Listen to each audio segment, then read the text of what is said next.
LED कर लिया था। एलईडी एलईडी हो गया ना।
सोलर सेल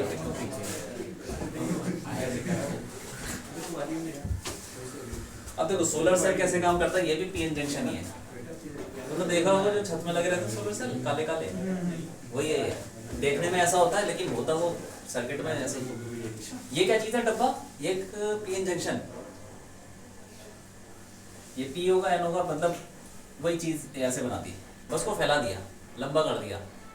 अब फैला क्यों दिया, क्योंकि ये किस पे काम करते हैं, रेडिएशन पे। जितना रेडिएशन गिरेगा उतना करंट पैदा करेगा, उतना वोल्टेज डेवलप करेगा। तो इसीलिए सोलर पैनल को पतला बनाते हैं, मोटा नहीं बनाते, पतला एकदम कागज की तरह। और जितना एरिया ज्यादा हो उतना अच्छा है। एरिया ज्यादा होगा तो सनलाइट गिरे पे, सनलाइट ये तो सनलाइट गिरती है तो कहाँ गिरेगी, ये जो डिप्लीशन लेयर है, ये इतना तुमको मोटा लग रहा है नहीं, ये बिल्कुल कागज की तरह है। तो डिप्लीशन लेयर भी इसी के आसपास है, इसी के अंदर कहीं तो गिरेगी। तो डिप्लीशन लेयर पे गिरेगी सनलाइट, तो क्या होगा पता, अरे पहले क्या होगा, जब सनलाइट गिरेगी तो फोटॉन्स गिरेंगे तो क्या होगा, है जंप कैसे हो जाएंगे। अरे पिछली क्लास का याद है कुछ, बताओ क्या क्या पे क्या होता है। डिप्लीशन लेयर पे सनलाइट गिरती है, फोटॉन्स गिरते हैं तो क्या पैदा हो जाता है, बॉन्ड टूटने लग जाते हैं। बॉन्ड टूटते हैं तो फिर हाँ इलेक्ट्रॉन होल पेयर जनरेशन हो जाता है। फिर एक तरफ इलेक्ट्रिक फील्ड क्या करती है उसकी, ये वाली इलेक्ट्रॉन और होल्स को इधर उधर भगाती है, स्वीप कर देती है, उसी से चार्ज, हाँ वही करंट है। यहाँ पे देखो इंपॉर्टेंट चीज क्या है, यहाँ पे कोई बाइसिंग नहीं है, ये किसी बाइसिंग में जैसे फोटो डायोड किस पे करता था, रिवर्स बायस, और एलईडी फॉरवर्ड, और ये नो बायस। ठीक है, ये इंपॉर्टेंट चीज है। तो इसमें जब यहाँ पे सनलाइट गिरेगी, फोटॉन्स गिरेंगे, बॉन्ड टूटेगा, बॉन्ड टूट के इलेक्ट्रॉन होल में, तो इलेक्ट्रिक फील्ड ऐसी होती है ये वाली, ये क्या करेगी,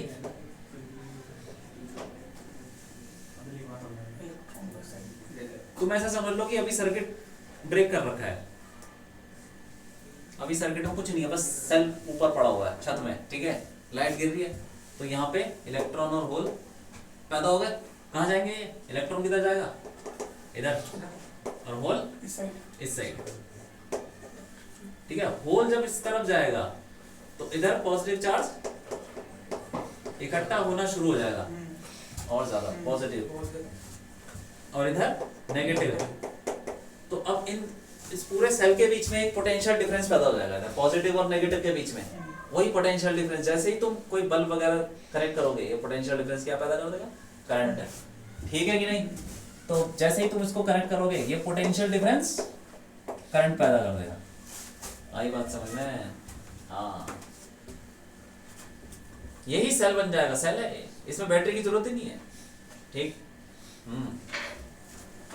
और बाकी वैसे देखने में ऐसा होता है, तो बना लो डायग्राम, वही बना लो। अभी लिखवाता हूँ।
देख लो, इसका ग्राफ ही बना लेते हैं।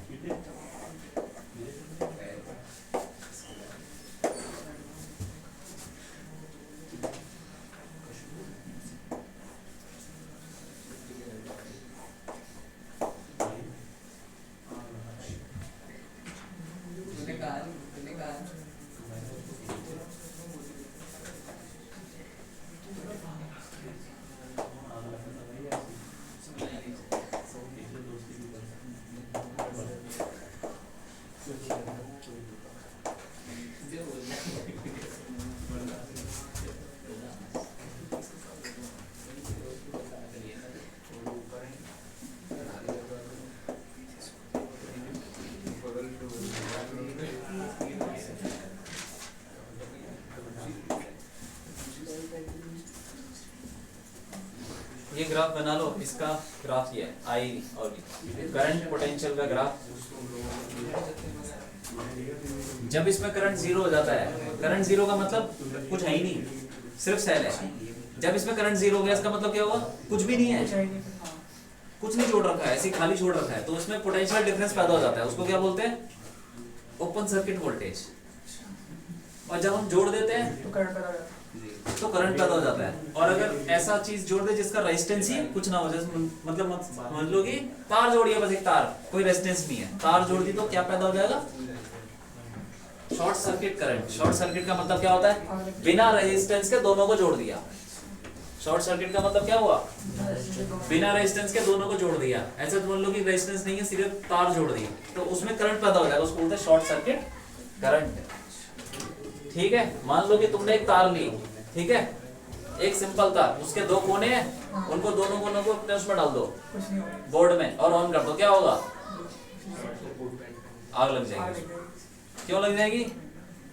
क्योंकि उसका रेजिस्टेंस ही नहीं है। तुम जो भी जोड़ते हो, जैसे बल्ब है, बल्ब का रेजिस्टेंस होता है, कुछ भी पंखा चला रहे उसका रेजिस्टेंस होता है, और बिना सीधा तार जोड़ दी तो उसको बोलते हैं शॉर्ट सर्किट हो जाना। शॉर्ट सर्किट से आग लग जाती है, जहाँ पे भी आग लगती है शॉर्ट सर्किट से लगती है। तो उसका मतलब क्या होता है कि तार जुड़ गई होगी कहीं बिना रेजिस्टेंस के, तो वही मैक्सिमम करंट है ये, short circuit current maximum current देता है, मैक्सिमम करंट पे आग वाग लग सकती है, कोई बात नहीं, ये तो ग्राफ है, यहाँ तक तो होता भी नहीं कुछ। Open circuit voltage, short circuit current, आ गया समझ में? हाँ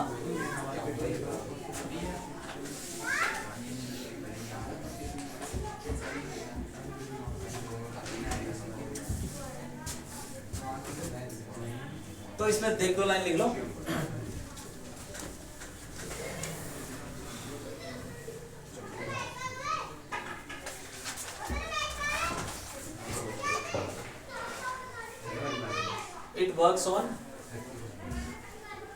it works without any biasing, ऐसे लिखो, हाँ लिख लो।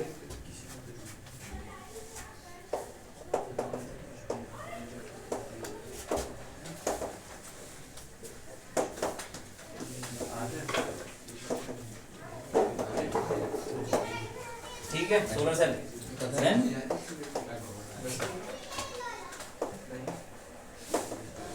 सनलाइट, वैसे कोई जरूरी नहीं सनलाइट हो, कोई भी लाइट हो सकती है, तुम ये वाली लाइट से भी उसको चार्ज कर सकते हो। सोलर पैनल किसी भी लाइट से चार्ज हो जाएगा, वन लाइट गिरनी चाहिए उस पर, ठीक। हाँ, और कितनी लाइट गिरनी चाहिए जिससे कि उसके बॉन्ड टूट जाएं, बॉन्ड ही नहीं टूट रहा तो कितनी भी लाइट डाल दोगे फर्क नहीं पड़ रहा, तो सर कितनी कुछ होगा, इससे चार्ज कर दोगे, इससे हो जाएगा। हाँ हाँ, सूरज सन में तो इसलिए रखते हैं ना, वो तो फ्री का है, ऐसा थोड़ी बल्ब जला के चार्ज करोगे और उसी से फिर bulb जलाओगे। When sunlight falls on depletion layer,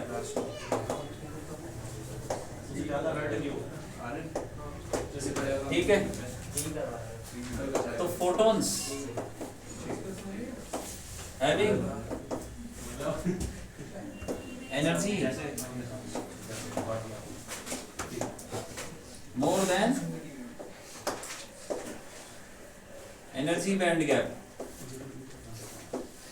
ये कहानी लगभग सबकी एक जैसी है, बस थोड़ा सा डायग्राम अलग है। Photons having energy more than energy band gap break the bonds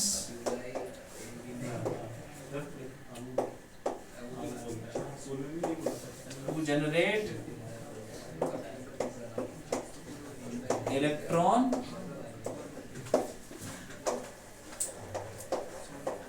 whole pairs, electron hole pair को जनरेट कर देंगे, ठीक है कि नहीं?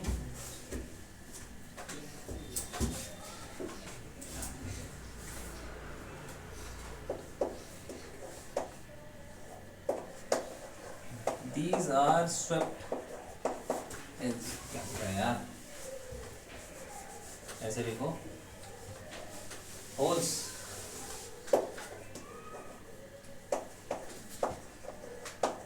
move to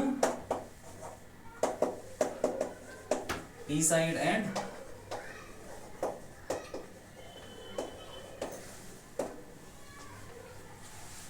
electron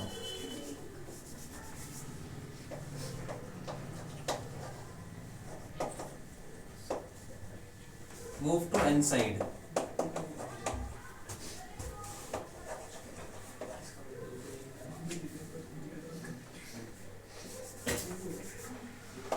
under the electric field, under electric field of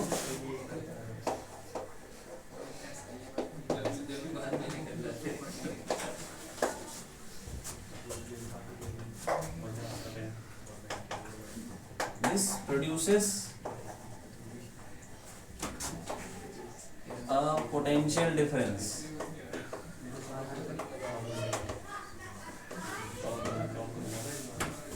across the cell,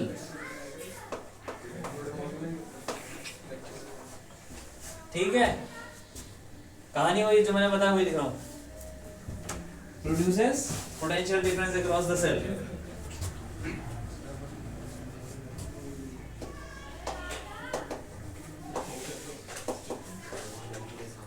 which gives current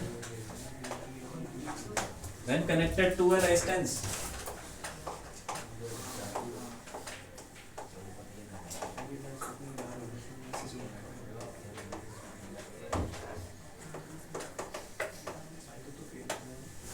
simple लिख लो, हो गया। ठीक है, ये हटा दो डायग्राम, डायग्राम हटाओ।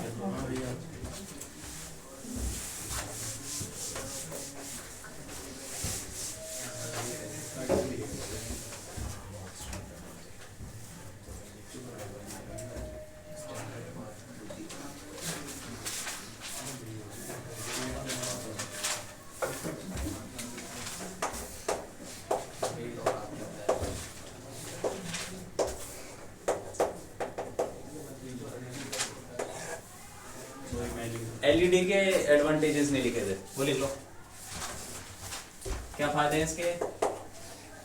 पहले तो पावर कम लेता है, 5-5 वाट में 60 वाट का काम कर देता है। पीले बल्ब नहीं आते थे 60 वाट वाले, हाँ तो ये 5 वाट का है, 5 या 10 वाट, तो कम पावर में सेम लाइट बाकी अच्छी लाइट।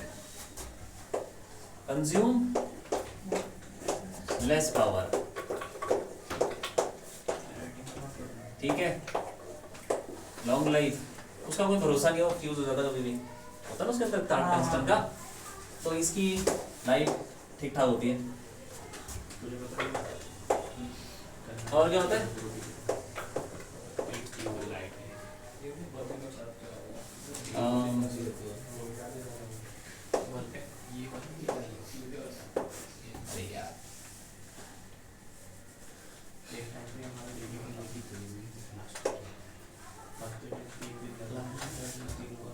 लो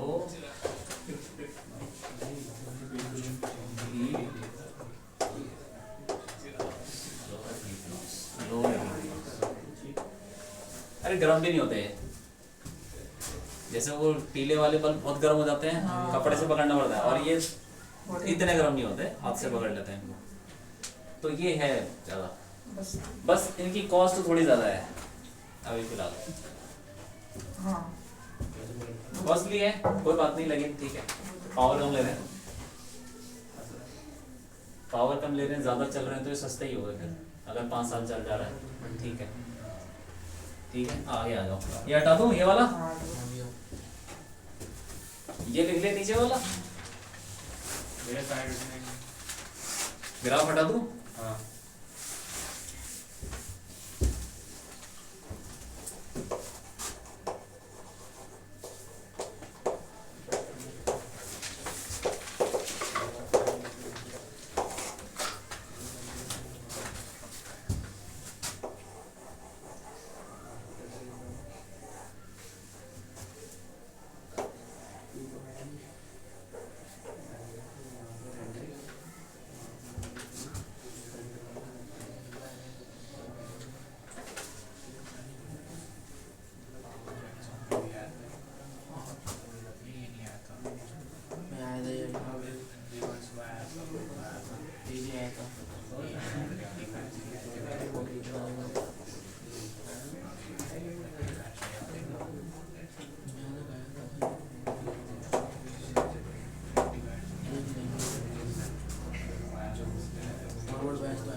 रेक्टिफायर क्या होता है, सुना है क्या?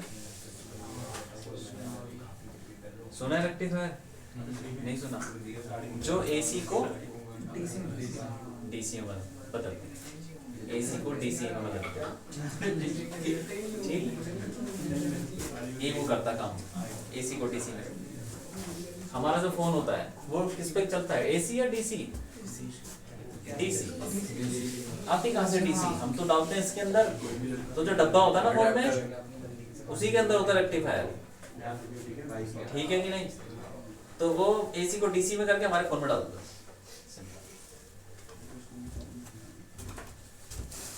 हमारे जो फोन में बैटरी है वो भी तो यार वही है, डीसी। तो फोन चल रहा है तो वो डीसी से चल रहा है, सब कुछ चल रहा है, अंदर जो जा रही है वो करंट जा रहा है वो डीसी वाला जा रहा है। तो कुल मिला के इसकी बहुत जरूरत पड़ती है। कंप्यूटर वगैरह ये सब इसी पे काम करते हैं, डीसी पे, एसी पे नहीं करते, ठीक है। बहुत सारी चीजें ये एसी पे चलता है, पंखा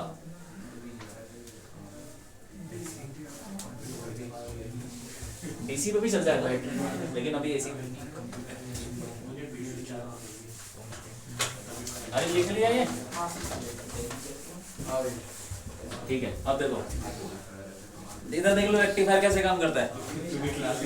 ये कहाँ देखा है तुमने, कौन से डायग्राम में देखा है ये बताओ। सर ये ट्रांसफार्मर ट्रांसफॉर्मर ही है ये, एक तरीके का ट्रांसफॉर्मर समझ लो, ठीक है। ये इनपुट और ये आउटपुट, इधर देख लो। तो इनपुट पे क्या आ रहा है, एसी। ट्रांसफॉर्मर में क्या आता है, एसी आता है। यहाँ से इनपुट में एसी आएगा तो बना लो एसी साइकिल, ऐसी होती है,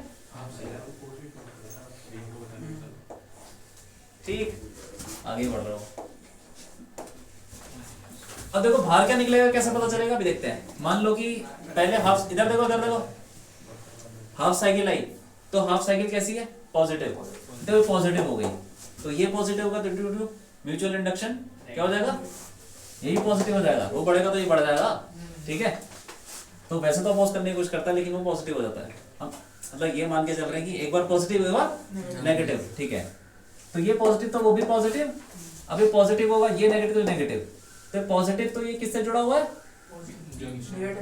अरे सोच के बोलो क्या बोला, अरे ये क्या चीज है, पी है, ये वाला पी होता है, वो वाला एन होता है। तो पॉजिटिव किससे जुड़ा है, पी से। तो कैसी बाइसिंग हो गई, फॉरवर्ड। तो उसका मतलब करंट चला जाएगा, बताया था ना, करंट चला जाता है। तो हमारी जो आउटपुट साइकिल होगी उसमें ये जो साइकिल ऐसे चली जाएगी, ये साइकिल सीधा सीधा चली जाएगी, आ गई। अब आ जाओ, जब ये होगा नेगेटिव तो ये भी नेगेटिव, ये पॉजिटिव पॉजिटिव। तो नेगेटिव में क्या है, किससे जुड़ा है, पी से। तो कैसी बाइसिंग है, रिवर्स बाइसिंग। रिवर्स बाइसिंग में करंट लगभग होता ही नहीं है, कुछ नहीं होता। तो ये जो साइकिल है ये कुछ नहीं होगी, पहुंच नहीं पाएगी साइकिल, क्रॉस नहीं कर, करंट होगा ही नहीं। मतलब यहां से तो आई नेगेटिव वाली साइकिल, लेकिन वहां पे करंट जीरो है। तो इसका जीरो, इसका तो एज इट इज आ गया। अब अगले वाले का पॉजिटिव है, वो आ जाएगा, फिर जीरो। तो इसको बोलते हैं हाफ वेव रेक्टिफायर, मतलब आधी वेव ही कन्वर्ट की है उसने, आधी वेव कन्वर्ट की है, ठीक है। हाँ, तो ये हो गया करंट, जो भी ले लो तुम। इनपुट साइकिल है ये, आउटपुट टाइम के साथ चेंज हो रहा है। बना लो हाफ वेव रेक्टिफायर, और इसमें क्या लिखना है, आपने साइन चेंज कर दी, पहले पॉजिटिव था नेगेटिव हो, ठीक है। साइकिल चेंज हो रही है ना, पहले positive half cycle, negative half cycle, उसके लिए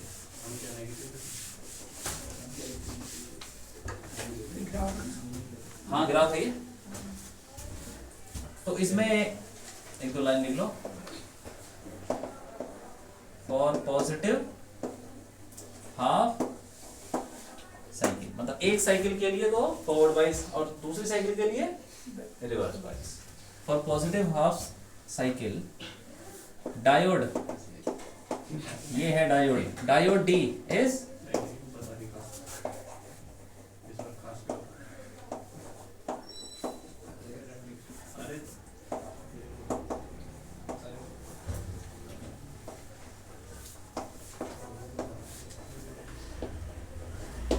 तो इसमें करंट का फ्लो करेगा पॉजिटिव एक ही हाफ साइकिल के लिए, तो इसमें ऐसे जाएगा करंट। दूसरी हाफ साइकिल होगी तो नहीं जाएगा, ठीक है कि नहीं। For positive half cycle diode is forward wise and current flows through R. For negative half cycle diode D is reverse biased, ठीक है। And no current flows through are.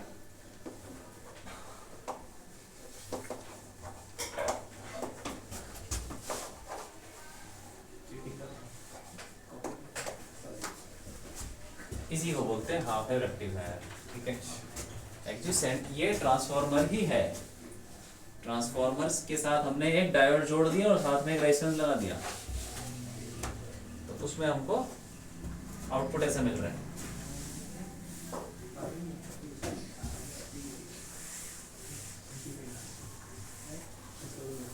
ये सब पीएन जंक्शन के क्या है एग्जांपल, एप्लीकेशन बोल दो, solar cell, LED, ठीक है, और फोटो डायोड, रेक्टिफायर, दूसरा हो जाता है फुल वेव रेक्टिफायर।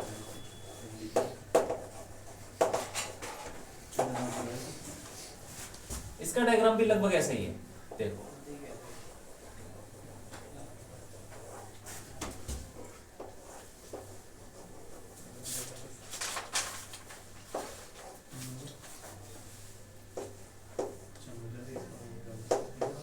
ये D1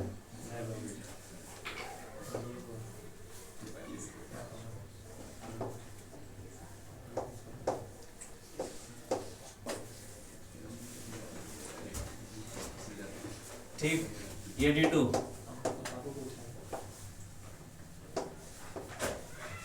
यहाँ पे आउटपुट है, इधर इनपुट,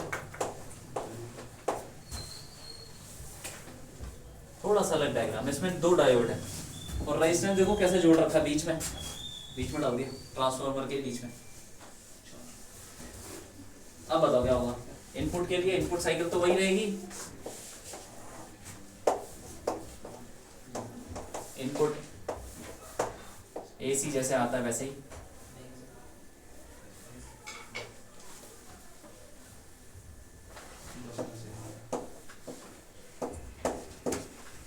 ठीक है, आउटपुट कैसा हो जाएगा,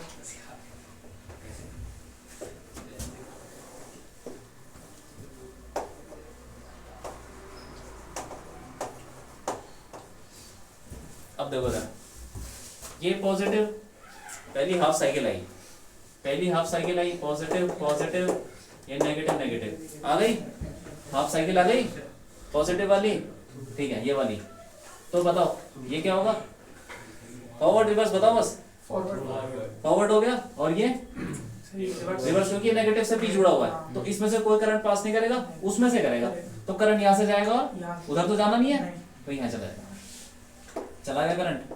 अब आ जाओ, जब ये नेगेटिव हो जाए और नेगेटिव हाफ साइकिल आ गई, पॉजिटिव और वो नेगेटिव, अब बताओ ये वाला रिवर्स और ये फॉरवर्ड, तो करंट ऐसे जाएगा, फिर दोबारा ऊपर जाना नहीं है, तो दोनों साइकिल पास कर रही है, तो दोनों साइकिल पास करेगी तो क्या होगा, और सेम डायरेक्शन में कर रही है, देख लो रेजिस्टेंस में पहले भी हाँ राइट से लेफ्ट जा रहा था, अभी भी राइट से लेफ्ट जा रहा था, उसका मतलब सेम डायरेक्शन में, तो उसका मतलब डीसी हमें मिल गई है ये, और ये भी ऐसी, ये भी ऐसी,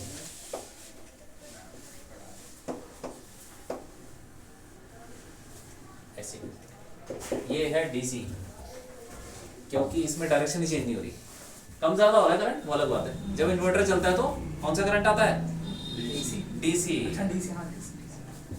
और उसमें से आवाज आती है, पंखे में कुछ इसी की आवाज होती है, वो कैपेसिटर होता है ना उसमें लगे हुए, तो वो उसको फिल्टर नहीं कर पाते ढंग से।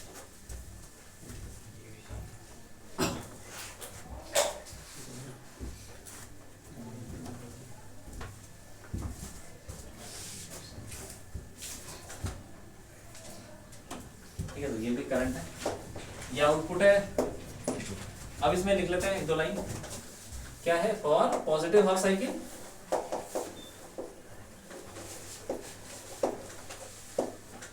D1 is forward bias, D1 is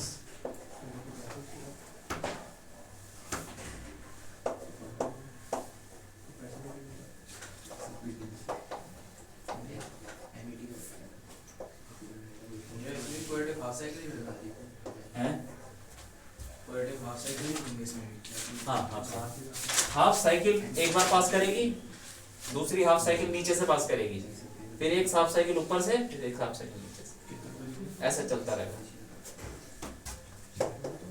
D2 is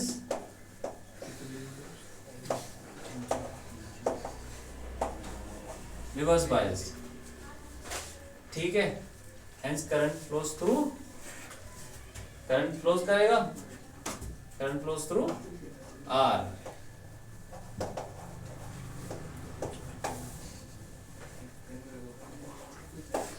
through R from right to left, ठीक है, ये बात। अरे ये लिख लिया कि हाफ वेव पूरा लिख लिया, हटा दो। हाँ भैया। ठीक।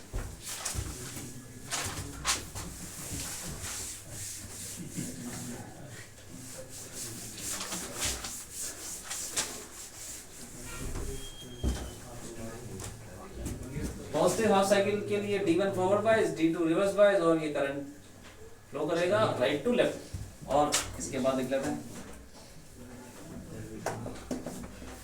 फॉर नेगेटिव हाफ साइकिल, अरे D1 is reverse biased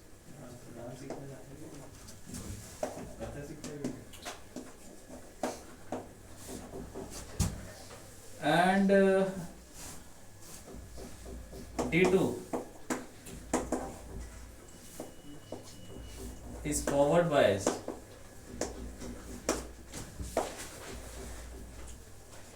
current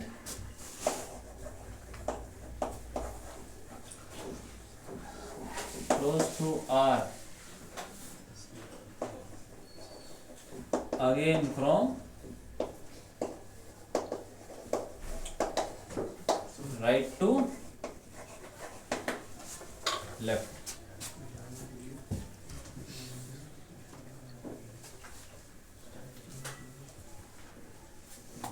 ठीक है, तो रेक्टिफायर क्या काम करता है बताओ?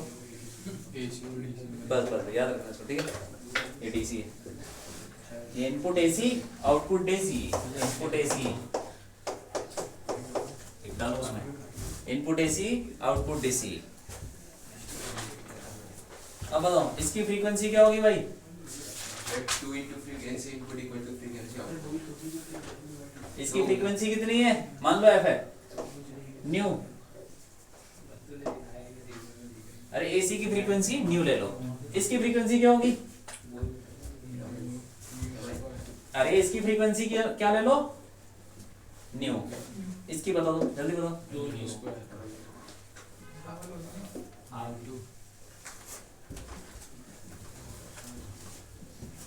इसकी साइकिल कितने टाइम में हो रही है? इतने टाइम, अरे इतने टाइम में इसकी एक साइकिल हो रही है, और इतने टाइम में इसकी दो साइकिल हो गई, तो इसकी फ्रीक्वेंसी क्या हो जाएगी? डबल हो जाएगी। डबल है नहीं है, क्या है फिर? फ्रीक्वेंसी क्या होती है? सोच के बोलो। 1/टाइम पीरियड, यही होती है। अरे 1/टाइम पीरियड होती है। इसका टाइम पीरियड यहाँ पे टी ले लो यार, ठीक है कि नहीं? इसका टाइम पीरियड क्या होगा? T/2 होगा। आधे में तो अपनी साइकिल पूरी कर देगी, क्योंकि रिपीट कर रहा ना अपने आप को ये। तो उसका टाइम पीरियड अगर nu is equal to 1/T, तो न्यू इसको बोलो एसी, तो न्यू डीसी क्या हो जाएगा? 1/T/2, तो 2/T, इसका मतलब 2 न्यू एसी। तो डीसी वाले की फ्रीक्वेंसी डबल है। अरे जितनी देर में ये एक साइकिल कर रहा है उतनी देर में वो दो चला रहा अपनी साइकिल, डबल फ्रीक्वेंसी हो गई। ठीक, फॉर्मूले से भी देख लो, आया समझ में? हाँ,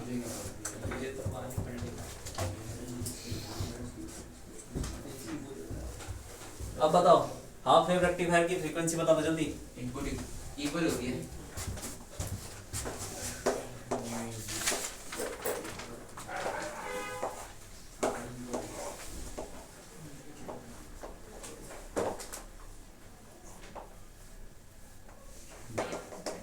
इसकी साइकिल यहाँ से शुरू हुई और यहाँ पे जाके खत्म होगी, रिपीट यहाँ पे करेगा। तो जितने टाइम में उसकी एक साइकिल हो रही है उतने टाइम में उसकी अरे उसकी भी एक ही जरूरी है यार। तो फॉर हाफ वेव, ये फुल वेव का है, frequency of DC is equal to twice. For half wave क्या हो जाएगा? Nu AC is equal to, हाँ याद रखना फ्रीक्वेंसी बराबर है हाफ वेव के लिए, और फुल वेव के लिए फ्रीक्वेंसी डबल हो जाती है डीसी वाले की।